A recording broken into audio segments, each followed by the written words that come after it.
for the grown-ups towards the end, so just bear with me.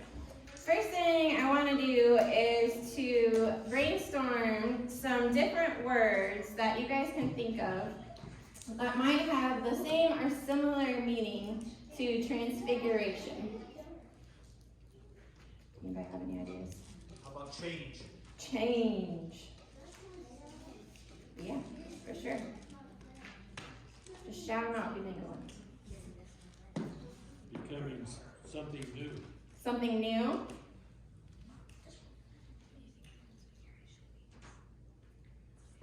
What about any of my kiddos? Reborn. Huh? Right. Devontae, you know what transfiguration means? No idea. That's okay. Change is a really good one. It's actually a lot of what we're going to be talking about today. Another good word I came across when I was learning about this story and different ideas we can share with it is metamorphosis. When I hear metamorphosis, I think of like comic books. Like the Hulk or something along those lines. But specifically, I want to talk about the metamorphosis of a butterfly. A caterpillar turns into a butterfly. It sure does. You're exactly right.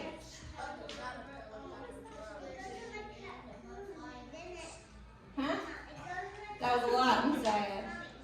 It goes into a cocoon and then it turns into a butterfly. That's a great job, Tori. Where'd you learn that? But it stays on the tree for Not for me. Huh? It stays on the tree for a little while and then it hatches and then it becomes a butterfly. Very good. Y'all know a handful of stuff about butterflies. So when we look at the metamorphosis of a butterfly, there's the egg stage, and then the caterpillar stage, then the cocoon, the chrysalis, the pupa, and then we see the adult butterfly. Do you guys think that any one of those stages is more important than the other stage? What do you think, Javante? It's like, it's getting people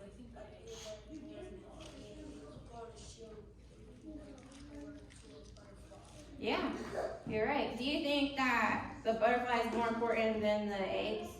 Yeah. You think so? Oh, you changed your mind now? Let's see. Would there be butterflies if we didn't have any of the other stages? The eggs or the caterpillars or the cocoons? Mommy, I know. It lays the baby eggs. Uh-huh. Baby caterpillar. Yeah, and we have baby caterpillars and regular caterpillars.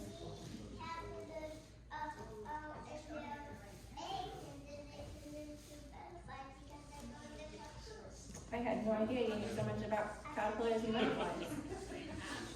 Okay, so it's important for all of us to remember, where are you going? Okay, that all parts of a story, all parts of our life stages, they're all important. Whether we're talking about our own lives, the things we've been through, or even talking about our understanding of the Bible. Like, we need the whole picture. We need all of the stages, all of the processes. And when we have God in our lives, He will be there to help us through each part. So I picked a particularly favorite song of my kids today that I want. Hey, the kids, can you guys come up here? If you want to, we're going to do this worship song. Grown-ups, feel free to stand up and do the hand motions, or do the hand motions in your seat, or don't do the hand motions. But I've got this song here for our kids to worship to. Ready? There's nothing my God cannot do. My God is so big and so strong and so mighty. There's nothing my God cannot do. My God is so big and so strong and so mighty. There's nothing my God cannot do. My God is so big and so strong and so mighty. There's nothing my God cannot do.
the Lamb walk and he set the world free. He died on the cross and he rose from the grave. He conquered sin, he is mighty to save. He went to heaven and he's coming back. God's word is true, but if it's attacked, I'll look you in the eye and say, God is so big and so strong and so mighty. There's nothing my God cannot do. God is so big and so strong and so mighty. There's nothing my God cannot do. God, the Spirit, God, the Father, God, the Son. 1 plus 1 equals 1. God, the Spirit, God, the Father, God, the Son. 1 plus 1 plus 1 equals 1. So big and so strong and so wide. There's nothing my God cannot do. Because God is so big and so strong and so mighty. There's nothing my God cannot do. God is so big and so strong and so mighty. There's nothing my God cannot do. God is so big and so strong and so mighty. There's nothing my God cannot do. God is so big and so strong and so mighty. There's nothing my God cannot do.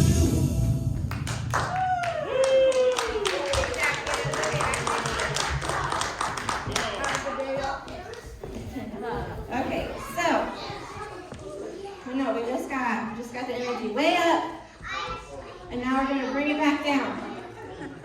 And we're gonna play a game called Listen Closely, okay?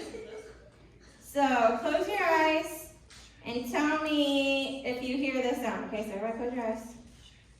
Ready? Did you hear it? Okay, close your eyes again. Tell me if you hear this sound. Ready? You heard that one too? Okay, one more sound. You ready? Close your eyes. Tell me if you hear this one.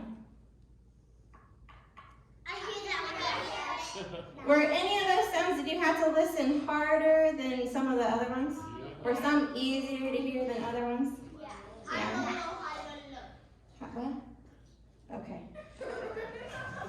All right, so in our story today, Jesus' disciples, they had to listen carefully to learn more about Jesus. So I want you guys to do the same. Put on your listening ears and listen quietly to our story, okay? And while we do that, now we're going to get out the Play-Doh, and you all are going to build a mountain with your Play-Doh, okay? And it can be one mountain, it can be a mountain range, however you want to do it with your little bit of Play-Doh. Build a mountain while we check out our Bible story. Our Bible story is the Transfiguration of Jesus, and the passage we're focusing on this week is from Luke 9.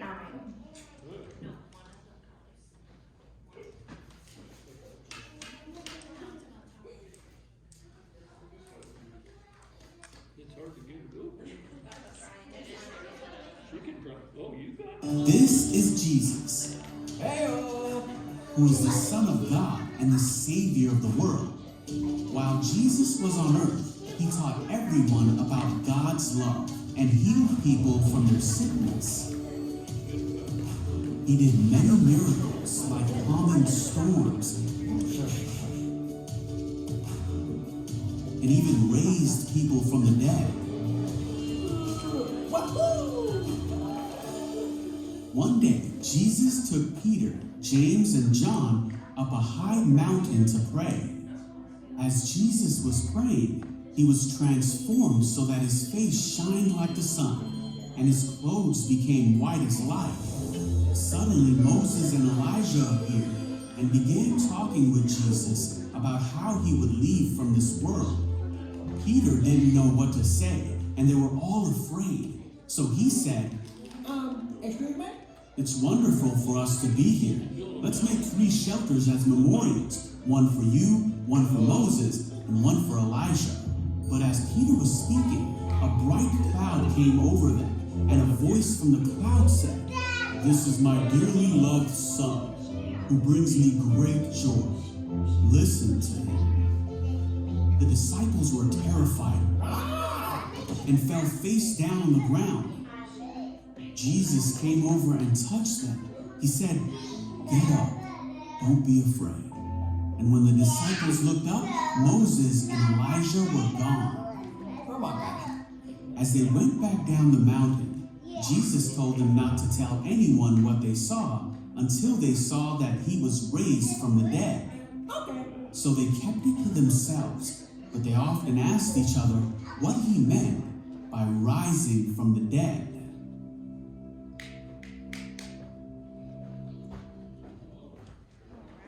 You want the pictures up? No, we ain't ready for that yet. Okay. All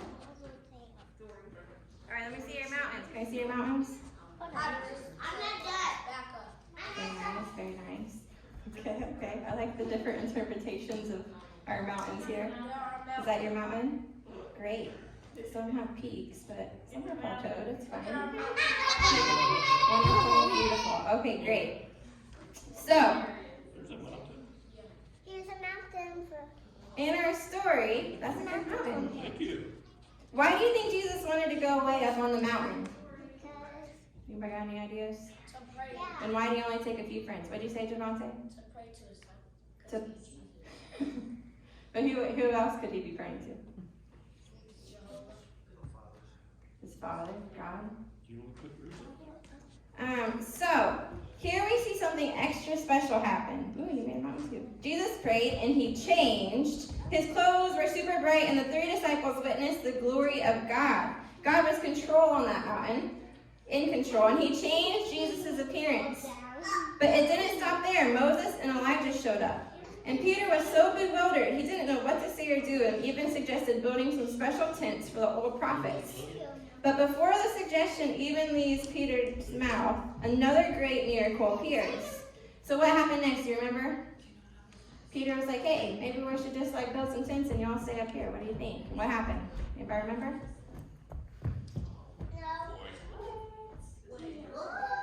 Okay, now I want you to change your mountain into a cloud. Because next, a cloud came down over them. What are you all doing? What is happening? What is happening? Let's go back down here. You got a big It's a beautiful mountain. I saw that. Thank you for sharing. Can you change it into a cloud now? Can I see that? No, a cloud, like from the sky. I think you can. Let me see you do it. Come on, guys. So next, the cloud comes down, and we hear a voice. They hear a voice. Who was this voice from? God is in the cloud. God, that's right. God announced with the Holy Spirit that Jesus is the Son, the chosen one, and they make sure they listen to him. So we remember this story today because we are getting ready to move into the Easter season. Transfiguration Sunday reminds us that Jesus is truly God's Son, and soon he will make a great sacrifice for everyone. All right, kiddos. Stand up. I want you to sing one more song with me. Hey, she wants you to sing another song. Wait, us? Yep. Oh, you kidding?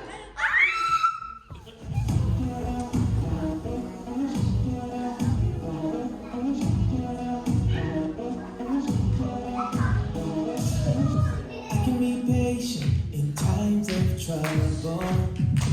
I will wait. My hope is in you, God. I can obey. Remember what you say. I will pray. My hope is in you. A future I can see. Flash forward and believe. I am sure you will come through. You make things good, you always do. A future I can see. Flash forward and believe. I am sure you will come through. You make things good, you always do. I'm happy.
service. Y'all have already like dove into the snacks and drinks. In your caddy, you have a snack, you have a drink, and there's cotton balls. Cotton balls. Yep. So all of you need a piece of black paper and a glue stick. And while we work on the next part, you can work on enjoying your snack. And then using the cotton balls to make a night sky with the clouds, okay? The blue, the clouds. Yes, that's the snack. Is that okay? The marshmallows are supposed to represent the clouds. Yes, just the kids though. We don't have enough for